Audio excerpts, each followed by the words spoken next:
Ay, isang mapagpalang araw sa inyo, munting kaalaman nga pala. Nako, eto, Vic Rodriguez po, no? Budol ang mga ICI na yan. Ayon kay Atty. Vic Rodriguez, pati yung pinangunguna ni School Bukol, ay budol din pala, yung Blue Ribbon na yan, no? At nabudol yata si Senator Marcoleta dyan. Marami tayong nabudol eh. Ngayon, alam na natin, sabi ko nga sa inyo eh, ang isang problema, hindi mo pwedeng hatulan ngayon. Baka kasi masama lang loob mo, o kaya naman yung kaisipan mo ngayon, medyo hindi mo pala pag-aaralan yung sitwasyon.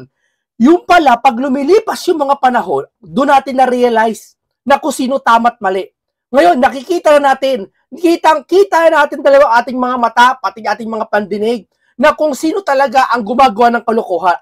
Halatang halata na kung sino pinagtatakpan. Ngayon, ito, Chavit Singson kakasuhan. Diba? Ayan sinasabi ng karamihan, pag nagsalita ka sa gobyernong ito ng katotohanan, maaring fake news ka o kaya kakasuhan ka. 'Di ba? Hindi wala, kumbaga alam nyo, napakasimple na naman eh. Ito bang sasabihin mo na ang kagaya ni Saldi, pwede bang yung passport niya kanselan mo? Mali ka. Mali ka sa pandinig ng mga loyalista. Nagtatago sila sa mga fans nila, nagtatago sila sa mga taong kung saan naniniwala sa kanila.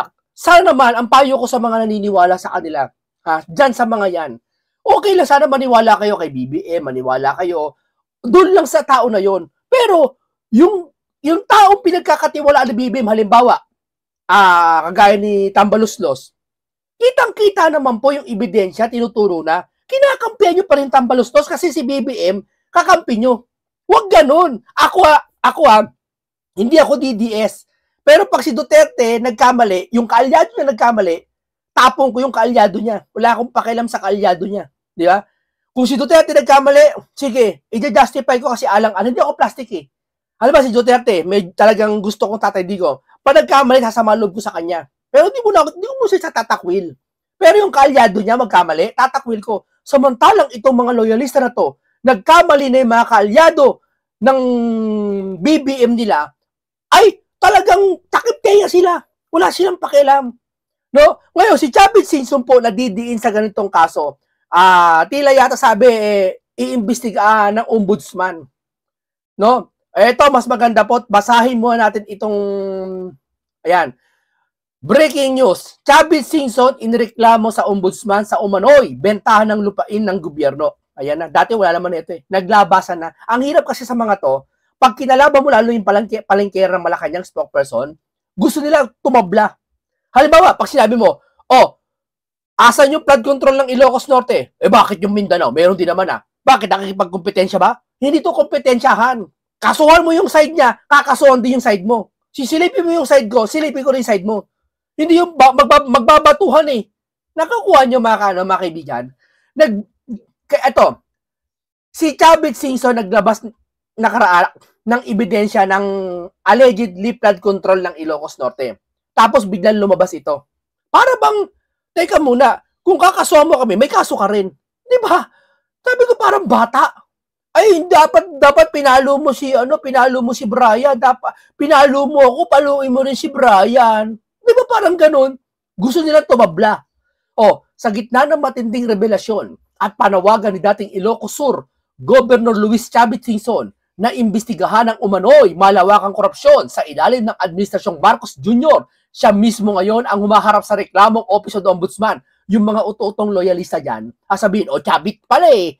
Ikaw pala Chavit eh. Wag ka na mag-imbestiga, may imbestigahan ka rin pala eh. Etong mga to, ang ugali ng mga taong ibang Pilipino, kapag ikaw may kaso, wala ka ng karapatang mag-imbestiga. Ganyan yung mga yan. Halimbawa ako, may kaso ako, wala na akong karapatan mamuna ng mali. Kasi sabihin nila, may mali ka rin naman eh, wag mo nang punahin yan. Pwede ba yun? Diba? Kaya Pilipinas hindi umaasenso dahil may mentalidad na ganyan. Di ho ba? Ayon sa ulat, sinampahan ng mga kasong graft at plunder si Singson at ilang kasamahan ng graft pala at plunder ang kinaso sa kanya. No? Kasamahan kaugnay na umano'y irregular na bentahan ng lupain na pag-aari ng gobyerno na Narbacan, Ilocos Sur.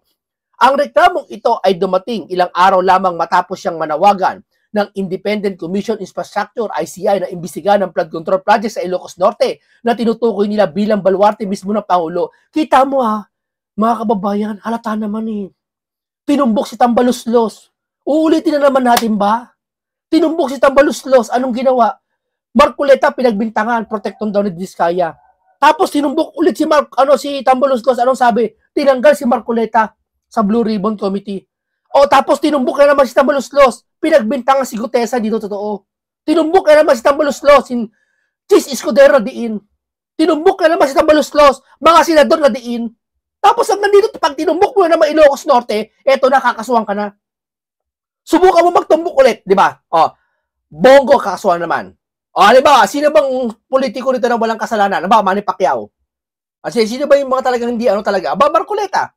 Subukan ni Marcoleta banggitin ulit pangalan ni Tambaluslos. Tamo, na naman si Marcoleta pag bibintakan ng kung ano-ano. Ipakakalat. Yung mga loyalista, paniwala na naman. Obvious na di ba? O, ang reklamo dito, ito ay dumating ilang araw lamang matapos niyang manawagan ng Independent Commission Infrastructure imbestigahan ng flood control project sa Ilocos Norte. Tinukoy niya lang ang baluarte mismo ni Pangulo. Sa kanyang pahayag noong October 18, 2025, idiniin ni Chavit na kung seryoso ang Pangulong Ferdinand Marcos Jr. sa kampanya laban sa katiwalian, dapat unahin ng ICI ang pagbusisi sa mga proyekto ng Ilocos Norte. Siya ang leader, siya ang presidente. Para paniwalaan natin siya, unahin natin ang Ilocos Norte at paimbestigahan para mabilis. Sagot na nga ng palingkera dyan ba't di niya unahin ang Davao? Di ba? Dapat pagkalaban mo si Claire, si Auntie Claire, huwag mo sasabihin DDS ka. Huwag. Sabihin mo pinklawang ka. Tamo, hindi kanya kayang tirahin. Kasi yung program ng utak nila, ang kaya lang nilang tirahin, DDS. Ako nga hindi ako DDS Pag may mga nakakadebate ako, ano ka DDS? Hindi ako DDS, hindi nila ako pinklawan. Di ba? Hindi nila ako matiran, hindi nila saan ako titirahin Di ba? Yan ang ibig sabihin ko. Di ba? Zero sila pag wala silang titirahin. Ibig sabihin, ang gusto talaga nila tirahin, DDS. Di ba? Sa aking opinion yan sa aking teorya. Siya, tinukoy pa ni Chavit na mayroon siya mga ulat tungkol sa ghost project at mahinang kalidad ng flood control works sa Ilocos Norte at kinwestiyon kung bakit hindi pa ito nababanggit sa mga pagdinig ng Senado. Di ba? Tinanggal kasi si Marcoleta, susunod na yan Ang hirap sa mga to Isa lang talaga dapat matanggal ito, si Iskul Bukol. Yang mamang yang matandang gurang na yan. Dapat tanggalin yan. Ang gurang-gurang mo na. Tanda mo na. Hindi ka pa nag-iisip ng tama para sa Pilipino. Minsan man lang bago ka huminlay. Pakita mo naman sa mga Pilipino, ipinaglalaban mo mga Pilipino, gurang. Di ba? Sa Senado, lumabas na ba ang Ilocos Norte? Wala pa po. Wala pang lumabas up to now. Di ba? Lalabas na, sabi niya ni nasa tarangkahan na nga ng Malacanang Sabi ni Atty. Vic Rodriguez maririnig natin mamaya. Matatandaan noong September unang sinabi ni Singson na ang mga diskaya na nasasangkot umano'y sa flood control scam ay kontraktor din ng Ilocos Norte. Ang mga kontraktor nila ay Ilocos Norte ng diskaya rin. Paano tayo maniniwala na ngayon pinagsasabi nilang mga investigasyon? Ngayon, sa baba, kasabay ng kanyang matinding panawagan para sa transparency, tila binalikan siya. Biruin mo, lahat ng, di ba hata? Magising na kayo. Yung mga loyalista naman. Hindi na, uulitin ko hindi namin kayo tinatanggalan ng karapatan na maging loyal kay BBM. Diyan kayo, mahalin nyo si BBM. Ano kasi kayo loyal kayo talaga dyan Wala tayong problema dyan, wala tayong kaso dyan. Pero man lang, isang tabi nyo muna yung pagiging loyal nyo. Pag mali na. Hindi na porket mali yung kinakampihan mo, hindi mo na pwedeng balikan Balikan mo sa susunod. Pag medyo, ako si Duterte, hindi naman ako DDS, galit ako kay Duterte. Ayoko, isang buwan ako kay Duterte. Nakita ko si Duterte nakarang bumawi. Nagustuhan ko ulit siya, pero hindi ako DDS. Di ba? Eto, dumako na tayo dito kay Vic Rodriguez. Panoorin natin to. Pakinggan natin, magbigay tayo ng reaction dito na talagang tama ang sinasabi niya. Na talagang ICI na to ay budol. Sabi niya, siya may sabi, hindi ako Di ba? Budol at ang kasalukuyang Blue Ribbon ng pinalitan ni Senator Marcoleta, budol. Pakinggan nyo. Aminin nyo, budol talaga Itong salitang ito who are acting with patriotism and justice, ating armed forces of the people. Okay. And are leading modest lives. Alam ko, biktima rin kayo kundi man kayo diretso yung inyong pamilya ng bahak ng korupsyon. Okay. Marami din sa inyo, yung mga anak siguro, yung medyo nakakaluwag-luwag, ay nasa private school o yung karamihan ay nasa public school. Instead na patatagin ang ating public education system, binubulsa po ng mga tiwaling mambabatas at mga opisyal natin sa executive department, yung perang sana ay mapapabuti sa buhay ng ating mga kabataan. Ano ho? So ito ay malaking disservice sa mamamayang Pilipino. Yung ICI, budol po iyan. Yung Blue Ribbon Committee, pag upo ng bagong chairman, lalong budol po iyan. Wala po yan. Ano ka ngayon, Kaya, Lacson? Siya yung bagong chairman, hindi si Erwin, ha? Di ba? Ito yung kasi bago na pala si Marcoleta. Sinong budol? Di ba? Sinopla ka ngayon ni Atty. Ano ka ngayon, Lacson? Yeah? Eto, Vox Pop, naniniwala yung bendalo mo sa Vox Populi. Ba? Voice of the people, voice of the God. Sige, naniniwala dyan. Sige. O eto, voice of the people, daming guide sa inyo, Lacson, pati Soto.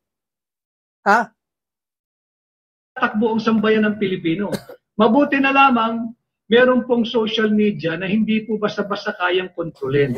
May shadow ban, merong iba naman talagang tinetake down yung mga pahina. Kanya nga po ako ay ang aking munting hiling sa inyo.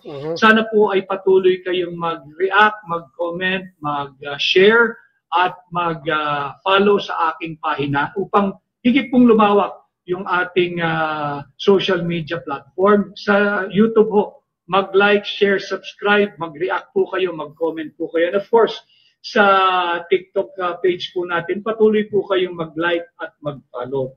So, ito pong ating pinag-uusapan, bukod sa Article 11, Section 1, yung public offices ay public trust. Nabanggit ko na po yan, na yung ating mga public officers and employees must at all times be accountable to the people. Yun po yung sinisigaw ng mga nagrarally. Demanding for accountability and transparency. Wala pong mali doon sa ating mga nasa pamahalaan. Wala pong mali doon. Bakit? Ultimo po ang ating saligang batas, kinikilala yon. At dagdag po dyan sa Article 11, Section 1, pakisilip din po ninyo sa pamahalaan na... Wala na ngayon, boss ngayon, Atty. Vic. Pag nagsasalita, magbibintangan ka. Kakaltry ng buhay mo. Si Atty. Taberna nga Anthony Taberna nga di ba? Sinabi niya lang yung insertion ni Risa. Wala namang masama doon Kung may insertion o amendments ba yan Paliwanag ni Risa Anong ginawa sa kanya? Siniraan pamilya niya. Kinitchat-chat ng mga trolls, ng mga pinklawan. Binanatan. Samantalang yung mga nakaupo ngayon, administrasyon, nagkakamali, sila Tambaluslos, sila Saldi, hindi lamang bakbakan ng pinklawan. Di ba? Pinabakbakan yung nagsasabi ng totoo. Ganyan sila. Di ba? Bawal magsabi ng katotohanan kasi binabakbakan ka. May nagsasabi kasi dyan na last week ba yan? Kesyo raw iniimbestigahan yung mga guilty of treason. Alam ho ninyo, yung treason is not an all-time offense. Okay. Hindi po araw-araw o ordinaryong krimen ang treason. Yung nagpahayag po niyan, hindi ko alam kung saan mo kinukuha yung kaalaman. Ang treason po ay maaari lamang pag-usapan, maaari ka lamang magsampa ng treason laban kung kaninong tao o grupo kapag ka panahon po ng digmaan. In time of peace, wala pong treason. Wala pong treason.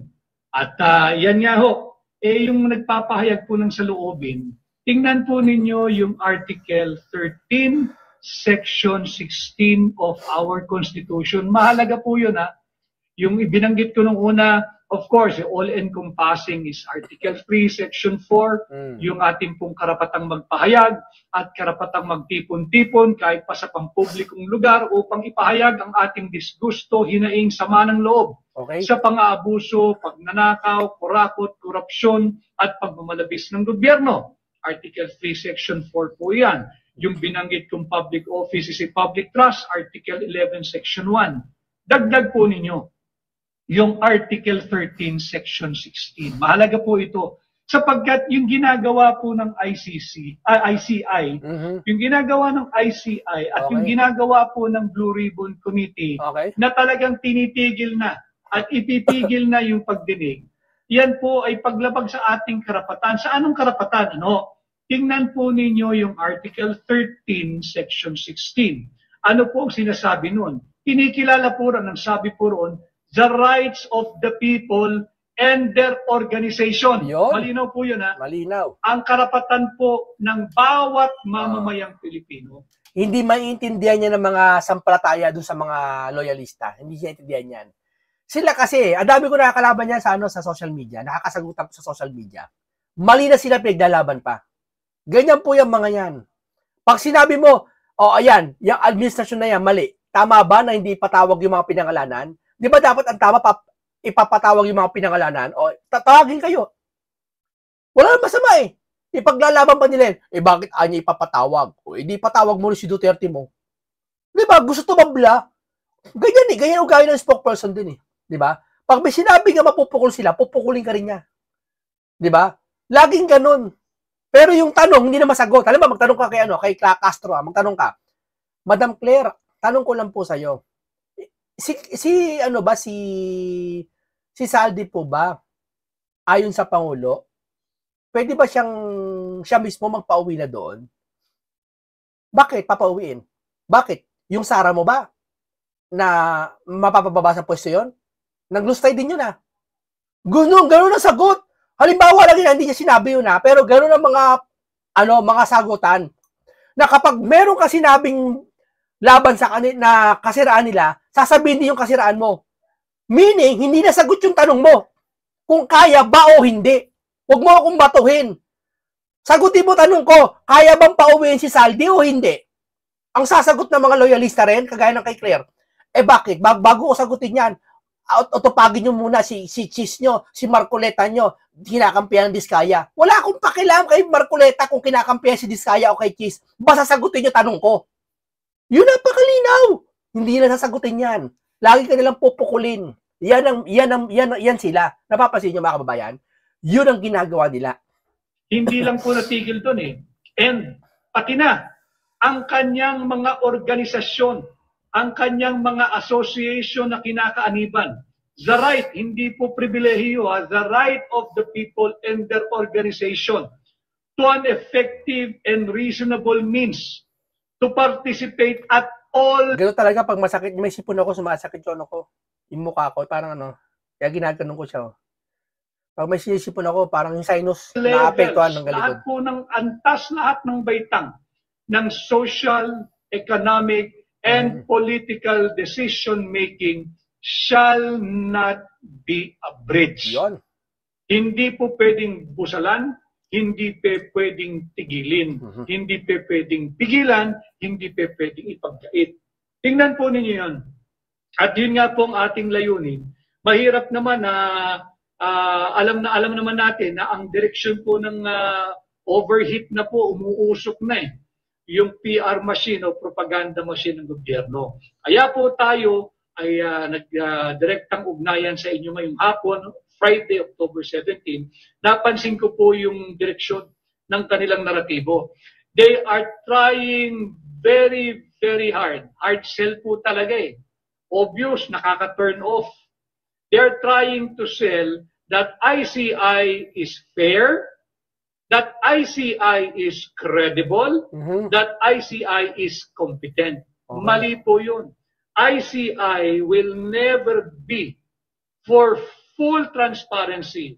Proof, ayaw po nila na isa publiko yung kanilang ginagawang proseso. Hindi ko pumatawag na investigasyon Wala naman pong investigador sa mga miyembro ng ICI. Okay. Yung bagong appoint, si John Asurin, hindi naman po investigador yun. At nakita naman ninyo yung pahayag niya agad-agad. Ayaw niya ng dissenter. Di ba? Ayaw niya ng dissenter. Hindi raw po nakakatulong yun sa kanilang ginagawang investigasyon. Anong investigasyon ang ginagawa ninyo? Yung ICI po, they're not for transparency. And if you are not for transparency, you will never be for accountability. Okay. Wala po iyan. Selective justice po iyan. With due respect to the members of the ICI. Pareho po ng kasalukuyang Blue Ribbon Committee po iyan. Sa pool ka rito, Erwin sa Lacson.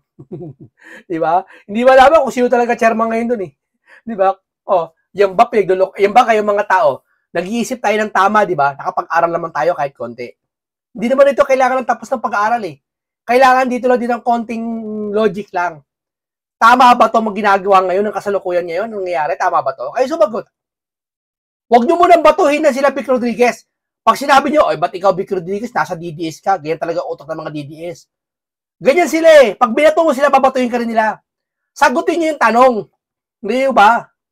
Ang hinihingi po ng tao, again, ayan o, tanong, the ayan, right tanong. of the people and their organization to effective and reasonable participation at all levels of political, social, and economic decision-making shall not be abridged. Okay. Paano makakalahok ang ordinaryong Pilipino kung behind closed doors ninyo ginagawa? Oh, yun yung malaking tao na nagsasabi na isa publiko yan, hindi nyo magawa, hindi nyo mapagbigyan. Paano pa kaya kaming maliliit na tao? Sasabihin namin, ba, buksan nyo yan? Pakikinggan nyo kaya kami? Hindi ah. Ang inyong ginagawa. Hindi ko matawag na investigation, hindi ko matawag na fact-finding. Okay. Wala ho eh. Kayo lang ang nakakaalam kung ano ginagawa ninyo. Tama. Baka nagkakapit, naghahatit, nagkwentuhan lang ho kayo pag nagharap-harap kayo eh. Bakit? Pinatawag yung dating speaker na si Martin Romualdez. Okay. Bakit hindi ipatawag yung nagsabi na sa kanya na nag-aatid ng mali-malitang kwarta? Si Sergeant Orly Guzeta. Hindi pinatawag. At kung sino-sinong resource person ang pinatatawag. Kung they are for transparency and accountability. Wala yan. Hindi na ipapatawag yan. Malabo na. Bakit hindi ninyo imbitahin bilang resource basta alam na ng taong bayan? Yung iba nagpapakabulag-bulagan na lang. Person, yung kongresista ng 3rd District ng Davao City, si Congressman Isidro Sid Ungab. Oh. Kung ang gusto niyo ay credible, mahusay, very competent, marangal, at wala pong bahay dito ng korupsyon, si Congressman Sid Ungab. Di ba? So itong ICI, isang malaking pagbubudol po ito. Isang malaking budol. Nabudol tayo lahat. Yeah, hindi, yun na nga lang nangyari kay Marcoleta eh. Budol yun eh. Pinalitan siya. Di ba? Alam na natin katotohanan lahat kung bakit siya pinalitan. Alam natin ba't nakarating tayo sa ganitong usapan. Kung bakit ang ICI nakatago. Di ba? Lahat ng kahinahinala ginawa nila. Huwag na tayo magbulag-bulagan kayo mga loyalista dyan. Huwag na magbulag-bulagan. Sabi ko nga, ulitin ko, hindi namin kayo tiyatanggal ng karapatan kay BBM na maging idol niya siya. Pero sa sitwasyon naman ito, gusto nyo naman. Huwag na kayo magbulag-bulagan. Ano, babatuhin nyo naman yung ikaw kasi naniniwala sa ganyan eh. Ba yung Marcoleta mo kasi, pikatanggol mo eh. Protective si Diskaya eh. Ganyan sila eh. Bumabato sila. Pag bumato ka sa kanila, babatuhin ka rin nila. Sagutin mo yung tanong. Ano ba tanong? Ipagpapatuloy ba to ba't ang ICI nakasikreto? Sagutin nyo. Di ba? Ang kaya, maling-mali. Yung palagi ang linya ng Malacanang na sasabihin nila, yung mga sumisigaw po at kumukundina ng mga Pilipino sa labis-labis, alamak, garapalan, wala nang hiya-hiya na korupsyon, kurakot at pagnanakaw sa ilalim ng Marcos Jr. administration. Ang tugon lang naman po nila, politika lang yan. Anong politika? Trilyong piso. Politika niya yan. Pinupolitika? Hulaan yung Guseta. Bakit? Pinupolitika? Ang Pangulo. Ang Pangulo, nagtatrabaho. Diba? Ba't kayo magpolitikahin? Last term yun ang Pangulo yan. Last term na yan. Diba? Saka lamang na lamang si Sara. Ba't namumulitika si Sara? Lamang na lamang ang DDS. Pag tumakbo yan bukas sa eleksyon, panalo yan eh.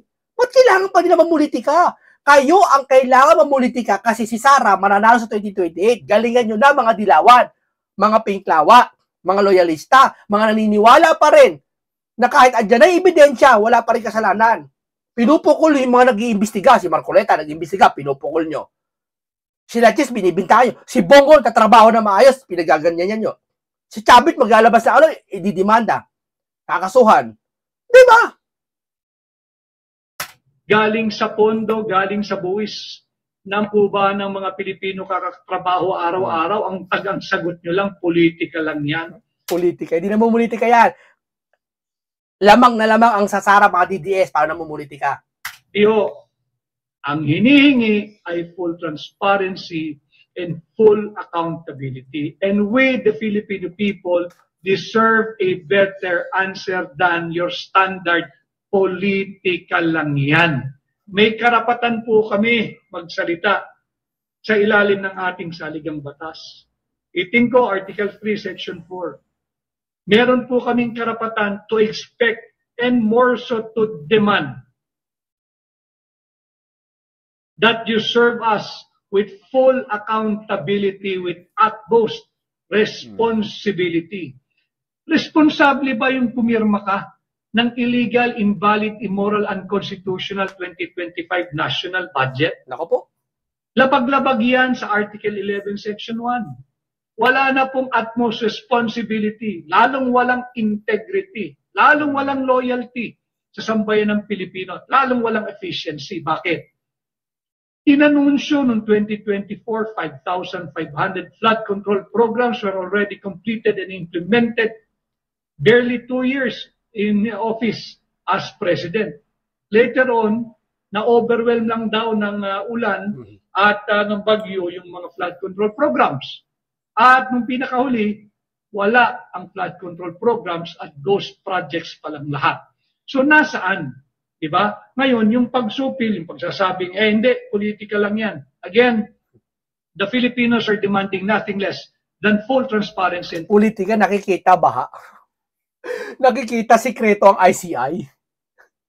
Yung mga ebidensya nandiyan dyan na, sinabi na nga kung sino mga kakaso, hindi pa makansila yung passport. Politika pa rin. Lamang ang DDS, politika. Naku po, corner na kayo. Di ba? Politika pa rin. Kalokohan, di ako niniwalang politika. Full accountability. I hope the ICI people will change their tack. Kung wala kayong tinatago, kung wala kayong kinakanigan. Oo, di ba, yung mga wala nga tinatago, yung SALN, nilabas kagad nila. Ang bilis eh. Wala pa 24 hours eh. Oh, ito SALN ko, nilabas ko. Wala siya kasi tinatago. Oh, wala ako tinatago, ito ko. Pupunta ako dyan, Toby Chanko pupunta dyan. Taas noo. Taas noo. Tingala siya, tingala. Proud siya. Kahit sino pumunta dyan sa ICI, sa dati Blue Ribbon, kasi wala siya tinatago. Eh bakit dyan? Di makapunta-punta yung mga tao dyan? Parliamentary courtesy ng dalawang bugok na school bukol na to. Kailangan daw parliamentary courtesy kay ano, kay Tabaluslos. Invitation letter lang daw kayang ipadala. Nek-nek nyo. Halatang-halata na kayo. Kailangan sumunod sa batas parliamentary courtesy. Wala kayong pinoprotektahan, kung wala kayong bine-baby, kung wala kayong iniingatan, buksan ninyo ang inyong proceedings. Tama. Because galit na ang tao.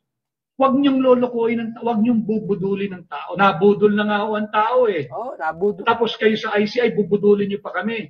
Huwag po ninyong subukan ng galit at hagupit ng mamamayang Pilipino. Diba? Nabigyan kayo ng pagkakataon, with all due respect, lahat naman po tayo, including I, dyan naman din po ang punta sa pag-edad ng tao. Pagka ganyan na ho ang edad ninyo, isipin nyo na yung bayan, isipin nyo na yung bansa. Wala, nagyayabang pa isa dyan si School Bukol. Dito na ako tumanda, dito na ako, tanda-tanda ko na rito. Diba? Nagyayabang pa eh. Tingnan po ninyo yung inyong mga anak, yung inyong mga apo, yung inyong iiwang legasiya. Diba? Huwag na ninyong pagtakpan. Talaga namang ninakaw yung pondo. Huwag na ho kayo magpatumpik-tumpik pa. Diba? Yung magaling na investigador nga, tinanggal eh. Oh, si Senator Dante Barcoleta, tinanggal. Oh. Sige nga. Sa pamantayan ni School Bukol, tinanggal yun. Nag-iimbestiga ng tama eh. Oh, tama. Tapos sabihin nila, kaya kasi tinanggal, kasi pinuprotektahan si Diskaya. Yan ang panlaban ng mga yan. Ano pinuprotektahan? Ha? O ngayon, wala na si Marcoleta. Sabihin namin sa inyo kayo, pinoprotektan nyo mga Diskaya. Pati si Romualdez. Sige nga. Di ba? Bingi-bingi yan itong mga... Nung nag-iimbestiga ng tama at tutumpukin na, nasa tarangkahan na ng Malacanang, kung ano-ano na sinabing hindi tamang mga salita. Tama diba? yan. So, yung ICI, budol po yan.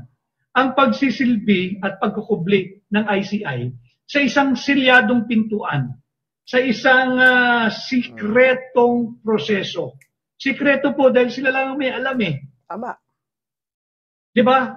Tapos yung conflicted na po at hilong-hilo na po ang propaganda machine ng... Tapos pag may tutumbukin na, pabibintangan, pag-iinitan, kakasuhan, gahakoy na magkakaalungkat na mga kung ano-anong mga baho. Di ba? Anthony Taper na lang, sinampulan na. Siniraan yung anak niya, mamatay na daw sana. Sabi ng mga loyalista, mga pinklawan dyan. Di ba? Okay, si Chavit, di naman kataka. Di ba? Malacanang. Na pwedeng kasuhan si Chavit ng ganito. Lagi nilang ginagamit yung transparency and accountability. Pero, ang dikta nila dito sa ICI, closed door, behind a sealed doors, behind a very, very secretive process ninyo gawin kung ano man ang ginagawa ninyo. Hindi ko masabi kung investigation. Hindi ko rin matiyak kung ito ay fact-finding. Hindi po natin alam bakit. Nakakubli po sila sa dilim Ayaw nila ipakita.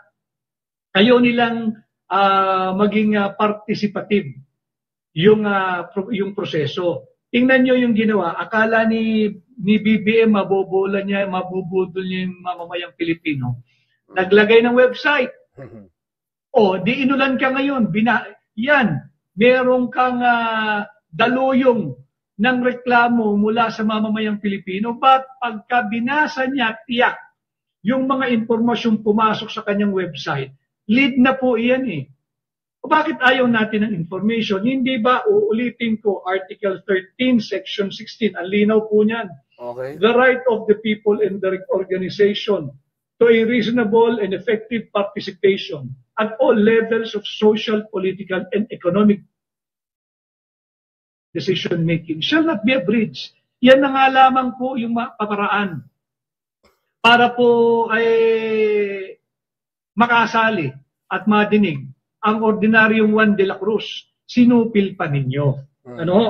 So, wala. Ang nakaka-insulto yung ginagawa ng ICI, Independent Commission on Infrastructure. Nakaka-insulto, pinakamababang uri ng pagtrato ang binigay ninyo sa aming mga Pilipino. Tama. Sa aming kamulatan, sa aming kamalayan. Tinago nila, sinikreto nila. Di ba? Sa aming kaalaman, sa aming karunungan. Binubudol ninyo kami. Binubudol ninyo kami. Dahil talaga naman, nabudol tayo lahat. Pinagtatakpan ninyo ang laganap, talamak, lantaran at wala nang hiyahiyang kurakot at korupsyong naganap at patuloy na nagaganap. Tamo, dito sa tao na ito wala silang masilip kay Vic Rodriguez Wala. Wala silang masilip. Ang sisilipin na nila, yung mga iba dyan, kasi didis ka kasi ngayon Yun lang, ang corny, parang bata. Pero yung sinasabi na ito ni Vic Rodriguez, hindi nila kaya tutulan. Kaya nga po ang ating pamagat, daluyong ng korupsyon sa ilalim ng Marcos Jr. Administration. Sabi po ng isa kong kaibigan, maiba lang ho ako. Attorney Vic, pagka pinanunood kita, ang ganda ng iyong programa, pero minsan sabi niya, nadadala ka, ikay nagagalit na rin. Kaya po pare, hindi ba kagalit-galit yung nangyayari sa ating bansa? Pero galit-galit talaga. At mas na-articulate mo yung magagandang points at insights mo kapag ikaw relax. Kako maraming salamat. Ako na may laging relax but hindi ho talaga makontrol ang aking pagiging intense and passionate sa ating ginagawa sapagkat ito po'y para sa ating lahat. Again, ang layunin ay maiangat ang antas ng pampublikong diskurso. So, para lahat tayo ay may karagdagang kaalaman, kamulatan, karunungan, kaalaman, at kamalayan. Hindi ko po hinihingi na pareho tayo ng opinion. Hindi ko po, never did I ask that we share the same values, that we share the same point of view, that we share the same perspective, that you agree with me all the time. No, never, and I will not. Importante lang, lahat tayo ay bahagi sa mga... Okay, salamat. Ito po ganito lang po muna tayo. talagang nakita naman natin yung katotohanan. Litaw na sa atin harapang-harapan na huwag na tayong magmangmaangan. Pero sa ganitong kalagayan, dito lang tayo, wala tayong magawa eh. Alam na natin kung sino may kasalanan eh. Pinaiikot na lang nila. Nagbibintang na lang sila. Kung ano pinagbibintangan nila. No? O hanggang dito lang po sa inyo. Paalam po sa inyong lahat.